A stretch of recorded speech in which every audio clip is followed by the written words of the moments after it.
YouTube. I'm going to do a quick review on the Stealth G5 coating, the Veil G5 coating, the Max 360, Escort Max 360, Rocky Mountain Radar Jammer, and Waze app, which is actually on my phone that I'm holding right now. I believe if you drive fast and you want the ultimate protection, I would use all of them together. Escort also has a live application where it tells you where radar is being used, but the problem with that is it also tells you where um, false alerts are also.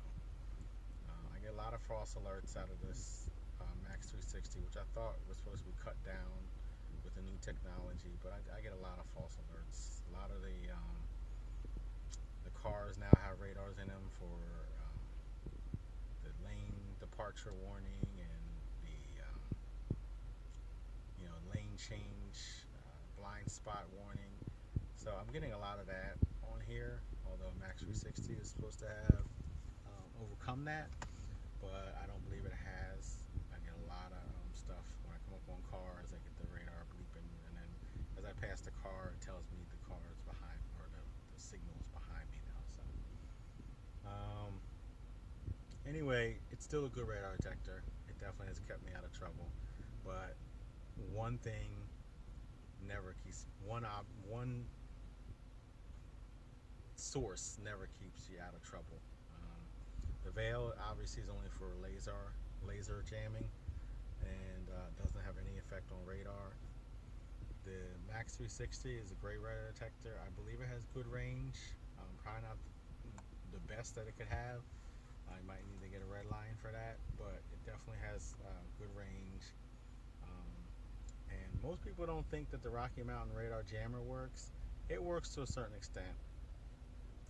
If you're coming up on, and the reason I know is when you're coming up on those signs in the construction zones, or the police put up the speed warning signs up, and it detects your speed, those signs will be blank, or it'll say a misrepresentation of what I'm doing.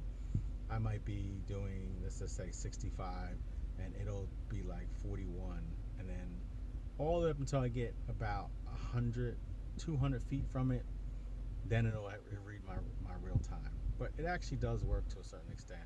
I've seen cars in front of me, it bleeps on immediately within, quarter of a mile, shows their speed all the way through. This jammer, it doesn't allow it to lock on to you immediately. So if you have a radar detector and a jammer, they work good hand in hand. The best thing I found in the years of driving, I take many trips on the road, I love to drive, is the Waze app, Waze.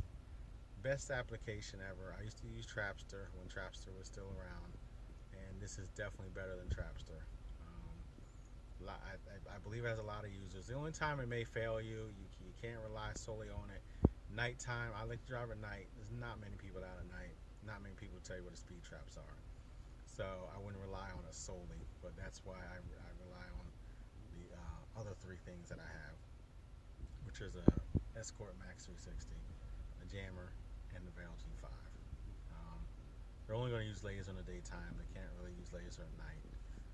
So in the daytime, the Veil G5 works. I did come up on many speed traps with the police using laser, and they have not been able to lock my speed, obviously because they didn't pull me over. So use all these two together, all these four things together, then I believe then you'll have a ticket-free experience. But obviously, most people only run a radar detector. Some people only use Waze. They believe Waze is a better radar detector, but I don't. Every thing has its weakness. So I believe if you use multiple things, you're going to conquer those weaknesses and those features. So Max 360 does give off a lot of false alerts, so I turn to Waze to see if there's any police in the area, and usually there's not when I know it's a false alert, because Waze tells me there's no police in the area. Like I said, though, using it at a busy time on a major road is the best time as far as the Waze app. Using it on a back road, a country road, or a nighttime is not going to give you really any kind of warning. But it does tell you where police are, construction zones. It even tells you if the weather's bad up ahead. Tells you if there's accidents. Tells you if there's traffic. Excellent application. But just want to review all these together because it's kind of like it. A lot of people review one thing, maybe just a radar detector, they review only Veil, or they review only an application. Escort does have the live application, but it really is not good, in my opinion. A lot of the warnings are old. Speed traps are old in there.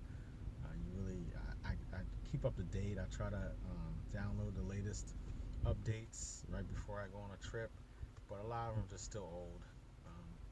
Some places it says there's a red light camera and there's not. So it's good, I guess, as an information source. You know, it tells me that there's a speed trap ahead. Waze tells me there's no police ahead, and 9 times out of 10 the Waze app is correct. Also, the live Escort Live application also tells you when another radar detector detects a radar. Well, I get a lot of false readings on my Max 360 from blind spot mirrors and stuff like that. So it will actually tell you where those radars have been detected, but it's not police. It's actually just radar being used from something else. So that's my review. I suggest using the Waze app, which I put on my phone right there, and a good radar detector. If you get a inexpensive radar detector, don't expect the best performance. So using multiple things at one time is probably the best. If you get a less expensive radar detector, I spend money on this because I like to drive fast, and the Veil G5 I believe does work. I've seen many lasers out there and I've not been pulled over. So that's my review. Hope you enjoyed it.